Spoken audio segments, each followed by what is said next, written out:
అందరికీ నమస్కారం. కథల పల్లకి ఛానల్కి స్వాగతం. ఇప్పుడు మనం నీకోసమే నా అన్వేషణ పార్ట్ 106 విందాం. ఇప్పుడు చేయాల్సిన పనులప్పుడు చేసేయాలని పెద్దలు ఊరకనే చెప్పరు. ఆలస్యం అమృతం విషం అంటే ఆలస్యం చేస్తున్న కొద్దీ అమృతం విషంగా మారుతుంది. చూడు, నిన్ను 2 రోజుల క్రితమే చంపేస్తుంటే ఇప్పుడు నువ్వు ఇంతవరకు వచ్చేదాను కాదు కదా. కాబట్టి ఇప్పటికైనా నేను చేయాల్సింది చేయాలన్నమాట అంటూ కళ్ళెర్ర చేస్తూ ముందుకు కదిలింది కౌసల్య. అంతే, మెరుపు వేగంతో సరోజ బెడ్ నుండి కిందకి దిగి పక్కనే ఉన్న దిండును కౌసల్య మీదకి విసిరింది. సరోజ విసిరిన దిండుకి కౌసల్య చేతిలో ఉన్న బ్లేడ్ జారి కింద పడింది. కింద పడ్డ బ్లేడ్ కోసం కౌసల్య కిందకు వంగడంతో అదే అదునుగా సరోజ డోర్ వైపు పరుగు తీసింది. అది గమనించిన కౌసల్య పరుగున ఆమెను చేరి సరోజ చేస్తున్న పనిని ఆపి ఒక చేత్తో నోటిని గట్టిగా ఒత్తిపట్టుకుని ఇంకో చేత్తో సరోజ 2 చేతుల్ని వెనక్కి విరిచి బెడ్ దగ్గర తీసుకొచ్చింది. సరోజ గింజుకుంటోంది. గింజుకుంటున్న సరోజను బెడ్ మీద కమాంతం తోసేసి, నా నుండి తప్పించుకుందాం అనుకుంటున్నావా? ఒక్కసారి తప్పించుకున్నావు, మళ్ళీ తప్పించుకుందాం అనుకోవడం నీ కల. నిన్ను అంటూ పక్కనే ఉన్న దిండు తీసి సరోజ ముఖం మీదకి గట్టిగా ఒత్తిపట్టుకుంది కౌసల్య. సరోజ ఊపిరాడ గింజుకుంటూ కౌసల్యను వెనక్కు తోయాలని చూస్తున్నా తన శక్తి సరిపోవడం లేదు. కౌసల్య రాక్షసంగా నవ్వుతూ చావు చావు అంటూ ఇంకా గట్టిగా దిండును సరోజ ముఖం మీద ఒత్తుతోంది. ఇంకొన్ని క్షణాలు అలాగే జరిగితే సరోజ ప్రాణం పోవడం ఖాయం. కానీ అదే సమయంలో డోర్ తీసుకుని లోపలికి వచ్చాడు శేఖర్. లోపలికొచ్చిన శేఖర్ అక్కడ జరుగుతుంది చూస్తూ విస్తుపోయాడు. ఒక్క క్షణం తన కళ్ళం తానే నమ్మలేకపోయాడు. కళ్ళు చూస్తున్నది మెదడు నమ్మడంతో కోపంగా కౌసల్య అని గట్టిగా కేకవేశాడు. సరోజను హతమార్చాలన్న ఆవేశంలో తలుపు తెరుచుకునుందన్న విషయం కూడా గమనించిన కౌసల్య శేఖర్ గొంతుకు అవాక్కయింది. ఒక్కసారిగా చేస్తున్న పని నాపి వెనక్కి తిరిగింది. అదే అదనుగా తన ముఖం మీద దిండును వెనక్కి నెట్టి గట్టిగా దగ్గుతూ రొప్పుతూ లేచి కూర్చుంది సరోజ. ఇద్దరి వైపు మార్చి మార్చి చూస్తూ ఏం జరుగుతుంది ఇక్కడ అన్నాడు గట్టిగా అతను. అది అది అంటూ నీళ్లు నములుతూ ఇప్పుడు ఎలా అక్కడ సిచ్యుయేషన్ని తన కంట్రోల్లోకి తెచ్చుకోవాలని ఆలోచిస్తోంది కౌసల్య. తన్నడిగితే తనేం చెప్తుంది బావగారు, నన్ను అడగండి నేను చెప్తానంటూ దగ్గుతూ కౌసల్య కాస్త దూరంగా జరిగి నుంచుంది సరోజ. సరోజ వైపు నిస్సహాయంగా చూస్తున్నాడు శేఖర్. మీ కళ్ళ ముందున్నది మనిషి కాదు, మానవ మృగం. దానికి ఆకలేస్తే తినేది డబ్బు. డబ్బుంటే చాలు బ్రతకడానికి అనుకునే జీవది అంది కౌసల్య వైపు అసహ్యంగా చూస్తూ సరోజ. ఇంకొక మాట మాట్లాడితే నేనేం చేస్తానో నాకే తెలియదు అన్నట్లుగా గుడ్లూరిమి చూస్తోంది సరోజ వైపు కౌసల్య. కానీ అది ఏం పట్టించుకొని సరోజ, ఇన్ని రోజులు తన నిజస్వరూపం తెలియక మనం తనని మనతో ఉంచుకున్నాం. ఆమె నిజస్వరూపం తెలిస్తే మీరు తట్టుకోలేరు అంది బాధగా తలదించుకుని. పర్వాలేదు చెప్పు అన్నట్టు చూశాడు శేఖర్. మా అక్క చనిపోయింది పురిట్లో బ్లడ్ లాస్ వల్ల కాదు, ఈ కౌసల్య బ్లడ్లోకి ఇంజెక్ట్ చేసిన వైరస్ వల్ల. అక్కని తెలివిగా చంపి మనకి దూరం చేసి తన ప్లేస్లోకి రావడం ఈవిడ ముఖ్య ఉద్దేశం. అందుకే స్నేహితురాలను కూడా చూడకుండా అక్కను చంపేసింది. తనకి బిడ్డలు పుట్టారని తెలిసి దేవుని ప్రాణాలతో వదిలింది.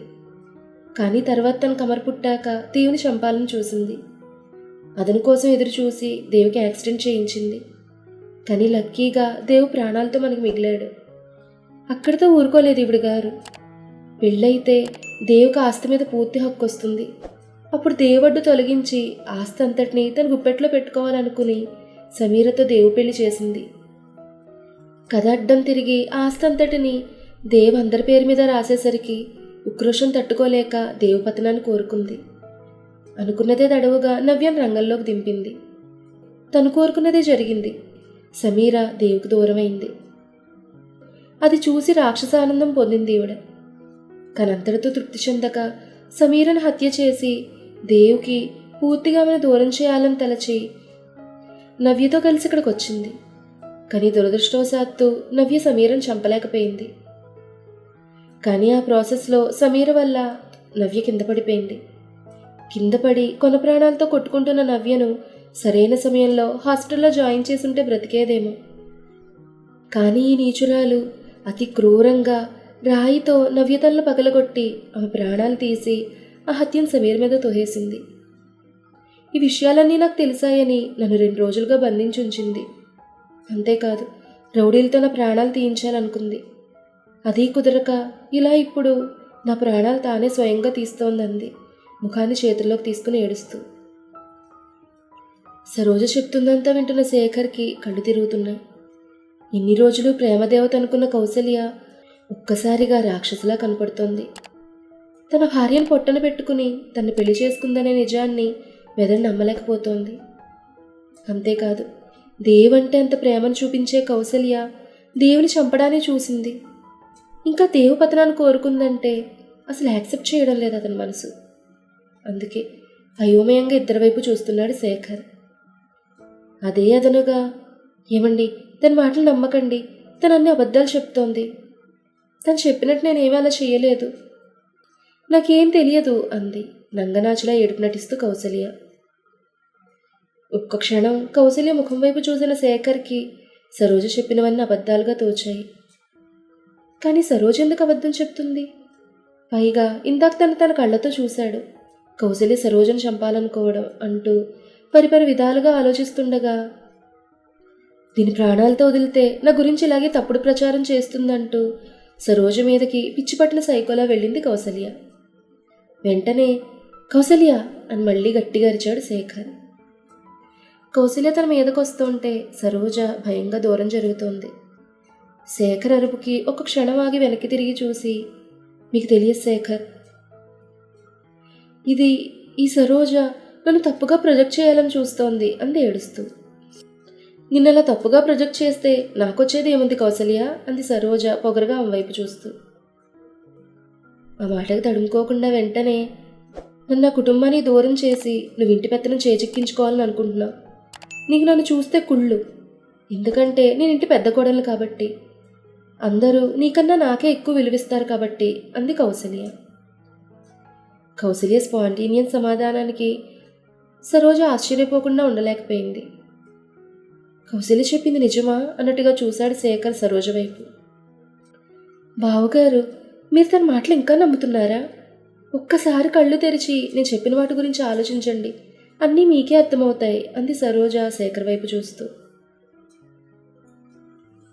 వెంటనే కౌసల్య శేఖర్ దగ్గరికి వెళ్ళి అతను కాలర్ పట్టుకుని, శేఖర్, దాని మాటలు నమ్మకండి, నా మాటలు వినండి, అది కావాలనే నా మీద నిందలు వేస్తోందంటూ కళ్ళబొల్లి ఏడుపులు ఏడుస్తుంటే, నావి నిందలా?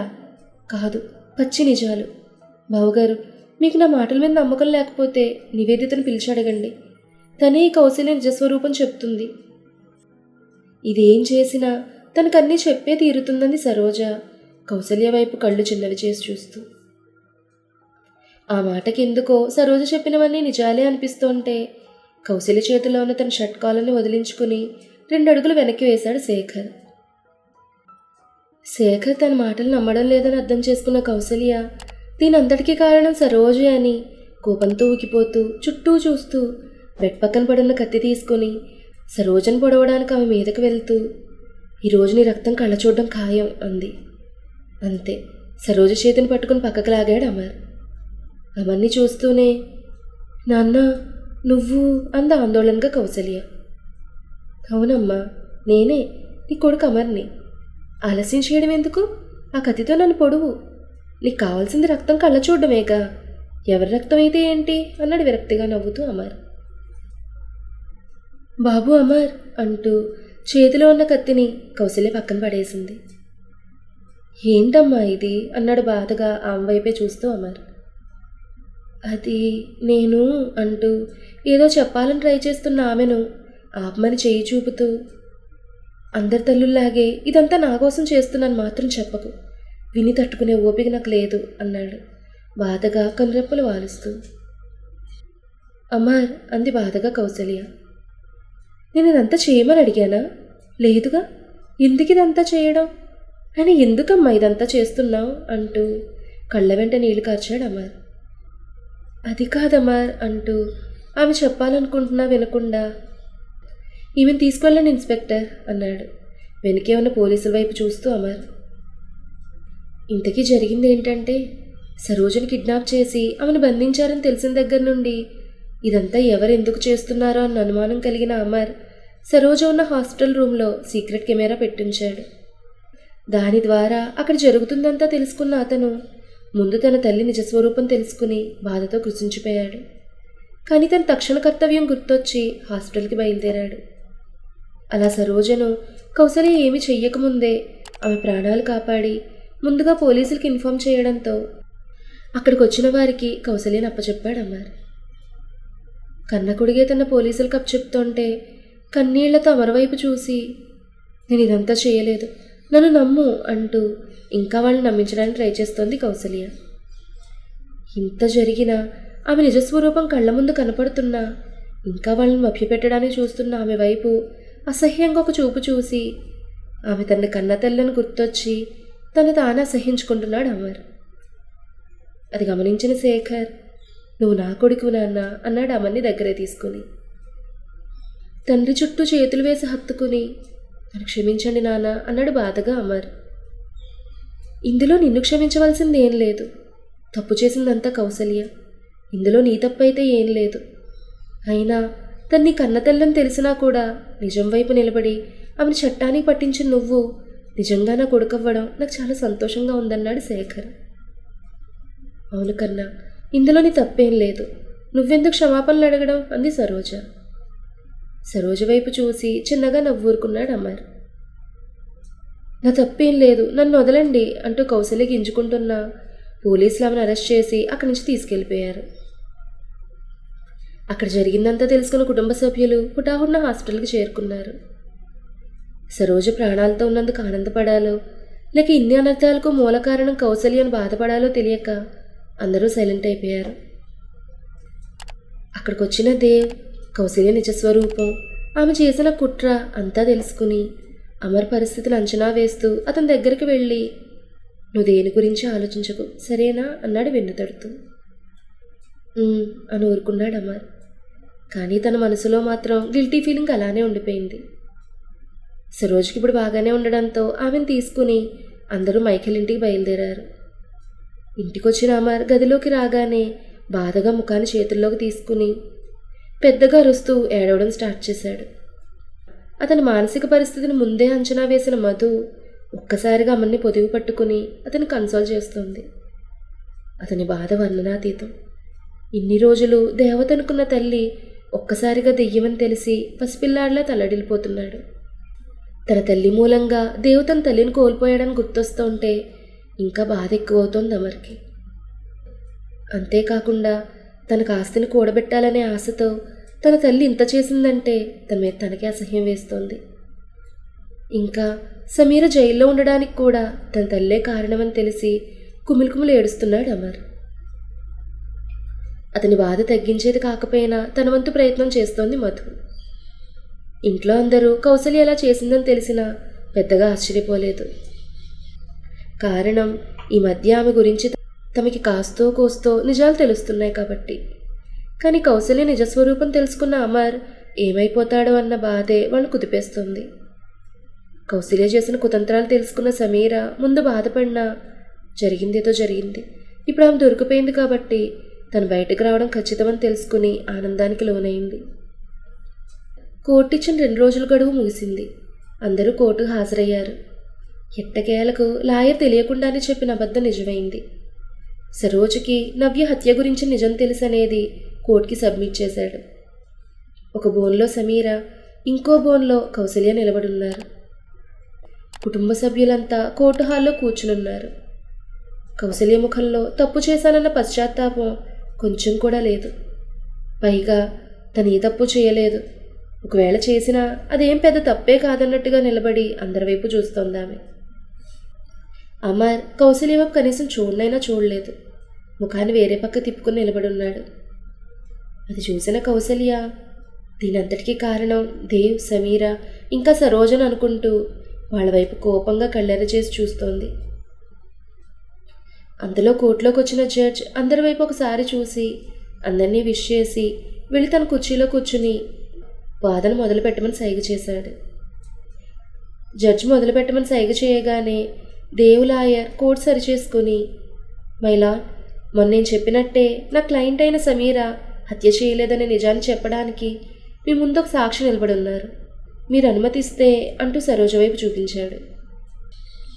జడ్జి ఓకే అన్నట్టుగా సైగ చేసేసరికి లాయర్ సరోజను బోన్లోకి రమ్మని సైగ చేశాడు. సరోజ తన వారి వైపు ఒకసారి చూసి చిన్నగా నిట్టూర్చి వెళ్ళి బోన్లో నిలబడింది. సమీర బోన్ నుండి కిందకి దిగింది. సరోజ వైపు చూస్తూ, మీరు చెప్పాలనుకుంది ఏదైనా నిజమే చెప్తానని ప్రమాణం చేసి చెప్పండి అంటూ ఆమె ముందు భగవద్గీత నుంచారు. దానిపై చేతులుంచిన సరోజ నిజమే చెప్తానంటూ తనకు తెలిసిన నిజాన్నంతా వివరంగా చెప్పింది. సరోజ చెప్పిందంతా విన్న జడ్జ్ ఏదో ఆలోచిస్తూ ఉంటే, అబద్ధం, తను చెప్పిందంతా అబద్ధం, నేను అలా చేయలేదు. అయినా నేను ఆ నవ్య చనిపోయిన రోజు నా ఇంట్లోనే ఉన్నాను. కావాలంటే నా లాయర్ని అడగండి అంది కౌసల్య పెద్దగా అరుస్తూ. ఆ అరుపులకి జడ్జి ఆమె వైపు అసహనంగా చూసి, మీ తరపు లాయర్ ఎక్కడున్నారు అన్నాడు చిన్నగా. ఇక్కడే ఉన్నాను మై లార్డ్ అంటూ గుంపులో నుండి ఒక లాయర్ బయటకొచ్చాడు. అతన్ని చూస్తూనే, మీరు నిరూపించాలనుకునేది ఏమైనా ఉంటే కోర్టు ముందు సాక్ష్యాలు చూపించండి అన్నారు జడ్జ్. ఎస్ మై లార్డ్ అంటూ ఆ రోజు అంటే నవ్య చనిపోయిన రోజు కౌసల్య ఇంటిలోనే ఉన్నట్టుగా కొన్ని సాక్ష్యాలు చూపించాడు. వాటిని చూసిన జడ్జ్, మరి ఈమె చెప్పింది అన్నారు సరోజ వైపు చూపిస్తూ. అబద్ధం మై లార్డ్, ఆమె చెప్పిందంతా అబద్ధం అన్నాడు లాయర్ చాలా నిజాయితీగా. అంతే, అక్కడున్న వారంతా అక్కడ ఏం జరుగుతుందో అని ఆశ్చర్యంగా కౌసల్య జడ్జిల వైపు చూస్తున్నారు. ఈ కాలంలో అబద్ధాన్ని నిజంగా చూపించడం చాలా సులువు. అదే నిజాన్ని నిజమని చూపించాలంటే మాత్రం చాలా కష్టం. ఇక్కడ మళ్ళీ మీకు ఇంకొక డౌట్ రావచ్చు. అదేంటి, హీరో దేవు కదా, మరి అమర్కొచ్చిన ఆలోచన కూడా దేవుకి రాలేదా అని. తనకెంతో ఇష్టమైన తన భార్య, పైగా గర్భవతి, అలా సెల్లో ఉండడం దేవుని చాలా బాధిస్తుంది. అలాంటప్పుడు తన మైండ్ ఎక్కువ యాక్టివ్గా ఉండగలదా? లేదు కదా. అందుకే తనకి సపోర్ట్గా వెనకాల అంతమంది ఉన్నారు. ఇంకొక విషయం ఏంటంటే, అక్కడ అమర్ కాకుండా దేవ్ వస్తే కౌసల్య ఏం ఆలోచించకుండా చాక్తో పొడిచి పడేస్తుంది. అవునా కాదా? అమర్ వచ్చి ఆగమన్నాడు కాబట్టే కన్నకొడికి ఎదుటనిచ్చేసరికి కౌసల్య అలా ఆగిపోయింది. ఆ క్షణం కౌసల్య పశ్చాత్తాపంతో అలా ఆగిపోయింది, సరోజను చంపకుండా. అదే దేవైతే కథ వేరేలా ఉంటుంది కదా. అవునా కాదా? మీరు ఒకసారి ఆలోచించండి. ఇంకొక విషయం, దేవ్ క్యారెక్టర్ చాలా వీక్గా ఉందంటున్నారు. రచయితను అడగమంటున్నారు. నేను ఆల్రెడీ చాలాసార్లు అడిగానండి, కానీ రచయిత ఆల్రెడీ మనకి రాబోయే ఎపిసోడ్స్ రాసిచ్చేశారు. ఇదివరకు అడిగాను, ఆ స్టోరీ లైన్ వారు అలా అనుకున్నారని దానికి తగ్గట్టుగా స్టోరీ లైన్ డిజైన్ చేయడం జరిగిందని వారు నాకు చెప్పారు. ఇప్పుడు మళ్ళీ అడిగినా ఆల్రెడీ నాకు ఈ స్టోరీ కంప్లీట్గా సబ్మిట్ చేసేశారు కాబట్టి ఇప్పుడు కూడా అదే చెప్తారు. సరే, ఇంతకీ కౌసల్య తరపున లాయర్ చెప్పేవి జడ్జ్ నమ్ముతారా లేదా? మరి ఆ తర్వాత ఏం జరిగింది అనేది నెక్స్ట్ ఎపిసోడ్లో తెలుసుకుందాం. ఈ కథ మీకు నచ్చితే లైక్ చేయండి, షేర్ చేయండి, కామెంట్ చేయండి. అలాగే మన కథల పల్లకి ఛానల్ని సబ్స్క్రైబ్ చేసుకుని పక్కనే ఉన్న బెల్ ఐకాన్ని క్లిక్ చేయడం మాత్రం మర్చిపోకండి. ధన్యవాదాలు.